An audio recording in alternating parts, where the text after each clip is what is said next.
আসসালামু আলাইকুম ওয়ারহমতুল্লাহি ওয়াবারাকাতুহু। অনেকেই রমদান পায়, কিন্তু সবাই রমদানের হক আদায় করতে পারে না। আজ আমরা জানব রমদান মাসে কোন আমলগুলো বেশি করলে আল্লাহর রহমত নেমে আসে। প্রথম আমল, ঈমান ও নিয়ত সহ রোজা রাখা। রসূল সাল্লাল্লাহু আলাইহি ওয়াসাল্লাম বলেছেন, যে ব্যক্তি ঈমান ও সাওয়াবের আশায় রমদানের রোজা রাখে তার পূর্বের গুনাহ মাফ করে দেওয়া হয়। রোজা শুধু না খেয়ে থাকা না, রোজা মানে চোখের রোজা, জিহ্বার রোজা, কানের রোজা, হৃদয়ের রোজা। গীবত করলে রোজা দুর্বল হয়, মিথ্যা বললে রোজা দুর্বল হয়। রোজা আত্মাকে পরিশুদ্ধ করার জন্য। দ্বিতীয় আমল, কোরআনের সাথে সম্পর্ক করা। আল্লাহ তাআলা বলেন, রমাদান সেই মাস যাতে কোরআন নাজিল করা হয়েছে।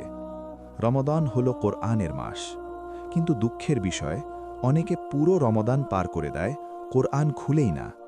প্রতিদিন অন্তত কিছু সময় কোরআনের জন্য রাখুন, অল্প হলেও নিয়মিত পড়ুন। তৃতীয় আমল, তারাবিহ ও রাতের নামাজ। রসূল সাল্লাল্লাহু আলাইহি ওয়াসাল্লাম বলেছেন, যে ব্যক্তি ঈমান ও সাওয়াবের আশায় রমাদানে রাতে দাঁড়িয়ে নামাজ পড়ে তার আগের গুনাহ মাফ করে দেওয়া হয়। তারাবিহ শুধু রাকাত গোনা না, তারাবিহ মানে আল্লাহর সামনে দাঁড়িয়ে নিজেকে ছোট মনে করা। তারাবিহ মানে হৃদয় নরম করা। চতুর্থ আমল, লাইলাতুল কদর খোঁজা। এই মাসে এমন একটি রাত আছে যা হাজার মাসের চেয়েও উত্তম। শেষ 10 রাতে ইবাদত বাড়িয়ে দিন, বিশেষ করে বিজোড় রাতগুলোতে। এই দোয়া বেশি বেশি পড়ুন। আল্লাহুম্মা ইন্নাকা আফুউন তুহিব্বুল আফওয়া ফা'ফু আন্নি।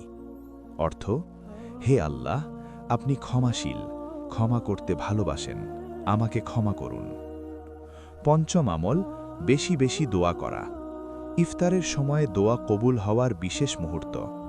ইফতারের আগে কয়েক মিনিট মোবাইল দূরে রাখুন, হাত উঠান, কাঁদুন, নিজের ভাষায় আল্লাহর কাছে চান। ষষ্ঠ আমল, দান সদকা বৃদ্ধি করা।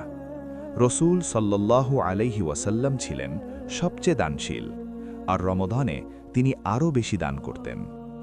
একটি ইফতার করানো, একটি অসহায় পরিবারকে সাহায্য করা, এগুলো হতে পারে আপনার জান্নাতের কারণ।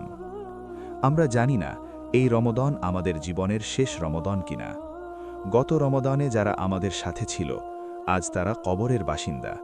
তাই এই রমদানকে হালকা করে নেবেন না, ঘুমিয়ে নষ্ট করবেন না, অকারণে সময় নষ্ট করবেন না। এই রমদানকে জীবনের সেরা রমদান বানানোর নিয়ত করুন।